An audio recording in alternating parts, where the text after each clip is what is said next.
नमस्कार दोस्तों। बिहार के दक्षिणी हिस्से से बना झारखंड कुदरती खूबसूरती से भरा हुआ है। यह राज्य अपने प्राकृतिक वैभव के लिए जाना जाता है, जो हर किसी को मंत्रमुग्ध कर देता है। हरे भरे जंगल पहाड़ियों को कंबल की तरह ढके हुए हैं और इन जंगलों की गहराई में कई रहस्यमयी जीव और वनस्पतियां छिपी हुई हैं और उनकी हरियाली आंखों को सुकून देती है।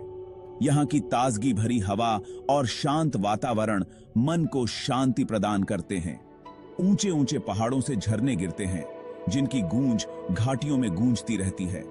ये झरने न केवल देखने में सुंदर हैं, बल्कि यहाँ के इकोसिस्टम के लिए भी महत्वपूर्ण हैं। नदियां चांदी के रिबन की तरह पूरे इलाके में बहती हैं, जमीन और यहाँ के लोगों को जीवन देती हैं। इन नदियों का पानी यहाँ की कृषि और जीवन शैली के लिए अति आवश्यक है। लेकिन झारखंड की खूबसूरती सिर्फ यहाँ के नजारों तक सीमित नहीं है। यहाँ की विविधता और प्राकृतिक संसाधन इसे और भी खास बनाते हैं। यह राज्य खनिज संसाधनों का खजाना है, जहाँ कोयला, लोहा और अभ्रक जैसे खनिज भारी मात्रा में पाए जाते हैं। इन खनिजों का सही उपयोग राज्य की अर्थव्यवस्था को मजबूत बना सकता है। अगर इन संसाधनों का सही तरीके से इस्तेमाल किया जाए तो ये राज्य और यहाँ के लोगों के लिए तरक्की और समृद्धि का कारण बन सकते हैं। यहाँ की खनिज संपदा उद्योगों के विकास के लिए एक मजबूत आधार प्रदान करती है। झारखंड के जंगल सिर्फ देखने में ही सुंदर नहीं है, बल्कि यहाँ कई तरह के पेड़ पौधे और जानवर भी पाए जाते हैं। यहाँ की जैव विविधता इसे और भी महत्वपूर्ण बनाती है।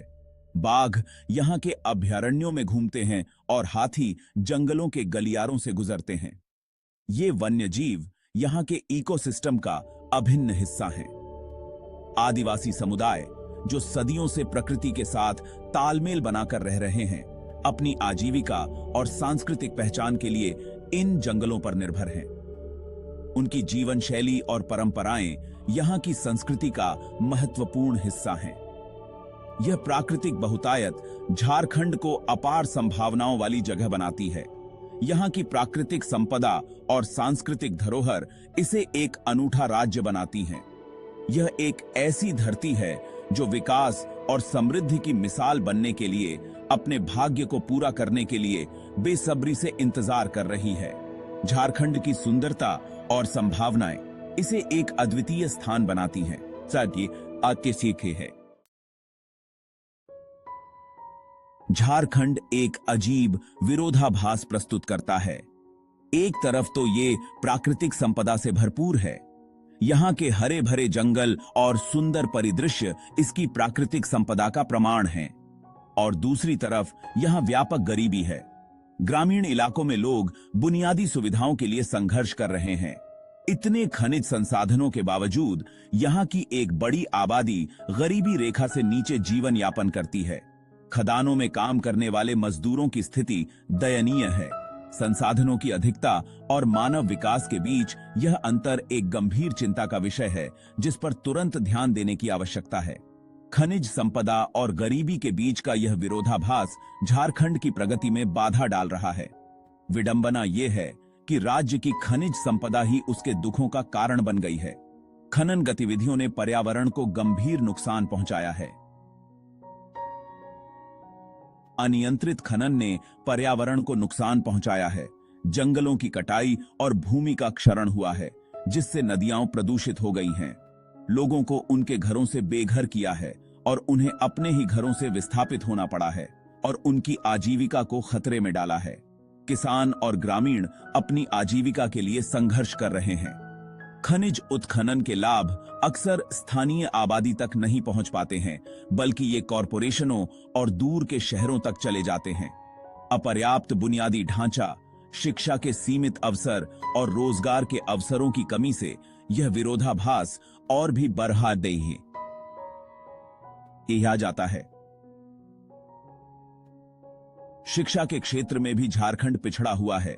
यहाँ के स्कूलों की स्थिति दयनीय है और बेरोजगारी की समस्या विकराल रूप ले चुकी है। राज्य की क्षमताओं का बड़ा हिस्सा अभी भी बेकार पड़ा है और यहाँ की मानव पूंजी का सही उपयोग नहीं हो पा रहा है। यहाँ के युवा बेरोजगार हैं और उनकी क्षमताओं का सही उपयोग नहीं हो पा रहा है। प्रचुरता के बीच गरीबी का यह दुष्चक्र झारखंड के विकास के लिए एक बड़ी चुनौती है। प्राकृतिक संपदा के बावजूद यहाँ के लोग गरीबी में जीवन यापन कर रहे हैं। इस विरोधाभास को दूर करने के लिए एक बहुआयामी दृष्टिकोण की आवश्यकता है। सामुदायिक बैठकों और नीति निर्माताओं की योजनाओं के माध्यम से इस दिशा में प्रयास किए जा रहे हैं।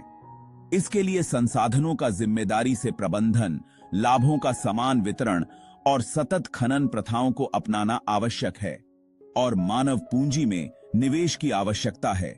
शिक्षा और स्वास्थ्य सेवाओं में निवेश से ही झारखंड की स्थिति में सुधार हो सकता है। तभी झारखंड इस चक्र से मुक्त होकर अपनी वास्तविक क्षमता हासिल कर सकता है। एक विकसित और समृद्ध झारखंड का सपना तभी साकार हो सकता है जब यहाँ के संसाधनों का सही उपयोग हो और लोगों को उनके अधिकार मिले। शिक्षा, जो प्रगति की नींव है, झारखंड में कई लोगों के लिए एक अधूरा वादा बना हुआ है। हालांकि पिछले कुछ सालों में साक्षरता दर में सुधार हुआ है, लेकिन राज्य अभी भी राष्ट्रीय औसत से पीछे है। यह अंतर ग्रामीण क्षेत्रों और वंचित समुदायों में और भी ज्यादा है। गुणवत्तापूर्ण शिक्षा की कमी का झारखंड में जीवन के विभिन्न पहलुओं पर बहुत बुरा प्रभाव पड़ता है। यह रोजगार के अवसरों को सीमित करता है, गरीबी को बढ़ावा देता है और सामाजिक गतिशीलता को रोकता है। यह व्यक्तियों को एक बेहतर भविष्य के उनके अधिकार से वंचित करता है और राज्य के समग्र विकास को बाधित करता है।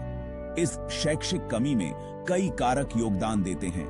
इनमें स्कूलों की कमी, खासकर दूर दराज के इलाकों में, या बी की उसकी की का कमी, जी की आपको दिखे के योग्य शिक्षकों की कमी और स्कूल छोड़ने की उच्च दर, खासकर लड़कियों में शामिल है। इन चुनौतियों का समाधान करने के लिए सरकार, समाज और समुदाय सभी को मिलकर प्रयास करने की जरूरत है। शिक्षा में निवेश सिर्फ एक नैतिक कर्तव्य नहीं है, यह एक आर्थिक आवश्यकता भी है। अपने नागरिकों को ज्ञान और कौशल से सशक्त बनाकर झारखंड उनकी क्षमताओं को उजागर कर सकता है और एक उज्जवल भविष्य का मार्ग प्रशस्त कर सकता है। चौथा भाग, राजनीति का चक्रव्यूह, अस्थिरता और उसकी कीमत। झारखंड का राजनीतिक परिदृश्य शुरू से ही अस्थिरता से ग्रस्त रहा है। सरकार में बार बार बदलाव, जो अक्सर दल बदल और राजनीतिक चालों से प्रेरित होते हैं, ने राज्य के विकास को बाधित किया है। इस अस्थिरता ने न केवल शासन में निरंतरता की कमी पैदा की है, बल्कि नीतियों के क्रियान्वयन और दीर्घकालिक योजना पर भी बुरा प्रभाव डाला है। अधूरे और परित्यक्त परियोजनाओं की संख्या बढ़ती जा रही है, जिससे राज्य के ग्रामीण और शहरी दोनों क्षेत्रों में विकास की गति धीमी हो गई है। शासन में निरंतरता की कमी का नीतियों के क्रियान्वयन और दीर्घकालिक योजना पर बुरा प्रभाव पड़ा है। इसके परिणाम स्वरूप कई महत्वपूर्ण योजनाएं और परियोजनाएं अधूरी रह जाती हैं। राजनीति के इस चक्रव्यूह ने अनिश्चितता का माहौल बनाया है, जिससे निवेश हतोत्साहित हुआ है और आर्थिक विकास बाधित हुआ है। इस अस्थिरता ने राज्य में बेरोजगारी की समस्या को भी बढ़ावा दिया है, क्योंकि निवेशक राज्य में निवेश करने से कतराते हैं। इसने भ्रष्टाचार को भी बढ़ावा दिया है, क्योंकि राजनेता राज्य के दीर्घकालिक हितों की बजाय अल्पकालिक लाभों को प्राथमिकता देते हैं। भ्रष्टाचार के कारण जनता का विश्वास राजनीतिक व्यवस्था में कम हो गया है और लोग अपने नेताओं पर भरोसा नहीं कर पा रहे हैं। इस अस्थिरता ने राजनीतिक व्यवस्था में जनता का विश्वास कम कर दिया है। इसने गरीबी, शिक्षा और स्वास्थ्य सेवा जैसे महत्वपूर्ण मुद्दों से भी ध्यान हटाया है। शिक्षा और स्वास्थ्य सेवाओं की स्थिति भी खराब हो गई है, क्योंकि सरकार का ध्यान इन महत्वपूर्ण मुद्दों से हट गया है।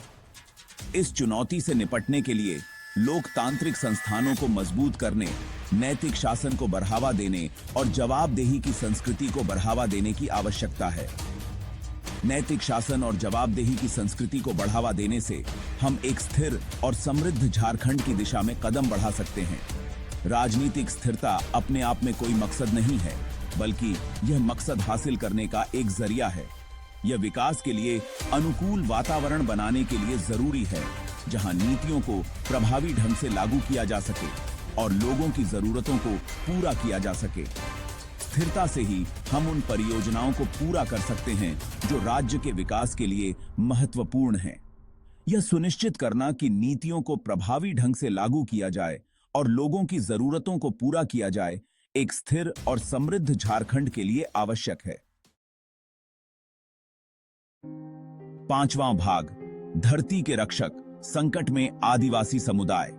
झारखंड के आदिवासी समुदाय, जो इस धरती के मूल निवासी हैं, कई चुनौतियों का सामना कर रहे हैं। खनन और औद्योगिक परियोजनाओं के कारण विस्थापन, आजीविका का नुकसान और सांस्कृतिक पहचान का क्षरण कुछ ऐसे गंभीर मुद्दे हैं जिनका वे सामना कर रहे हैं। ये समुदाय, जो सदियों से प्रकृति के साथ तालमेल बिठाकर रह रहे हैं, आज विकास की मार झेल रहे हैं। उनकी पारंपरिक ज्ञान प्रणालियां, धरती से उनका गहरा नाता और उनके जीने का तरीका खतरे में है। झारखंड में आदिवासी समुदायों की दुर्दशा गंभीर चिंता का विषय है। यह सुनिश्चित करना बहुत जरूरी है कि विकास उनके अधिकारों और कल्याण की कीमत पर न हो। समावेशी विकास, जहां आदिवासी समुदाय समान रूप से भागीदार और लाभार्थी हों, आज समय की मांग है। आदिवासी समुदायों को सशक्त बनाना, उनके भूमि अधिकारों को मान्यता देना और उनकी सांस्कृतिक विरासत को संरक्षित करना झारखंड में सामाजिक न्याय और सतत विकास प्राप्त करने की दिशा में महत्वपूर्ण कदम है। झारखंड में क्षमता है। अगर सही नीतियां लागू की जाएं और जनता को उनका हक मिले, तो यह राज्य गरीबी से उबरकर विकास की एक नई कहानी लिख सकता है। अब वक्त है झारखंड को एक नई दिशा देने का। झारखंड के विकास की ये कहानी हम सबकी सोच और कोशिशों से ही आगे बढ़ेगी। सवाल उठाना और सही जानकारी तक पहुंचना पहला कदम है। अगर आपको ये वीडियो जानकारीपूर्ण लगा हो तो इसे ज्यादा से ज्यादा लोगों तक पहुंचाएं। वीडियो को लाइक करें, कमेंट करें और अपनी राय दें और हमारे चैनल को सब्सक्राइब करें ताकि हम और आप मिलकर ऐसे ही मुद्दों पर चर्चा जारी रख सकें। धन्यवाद।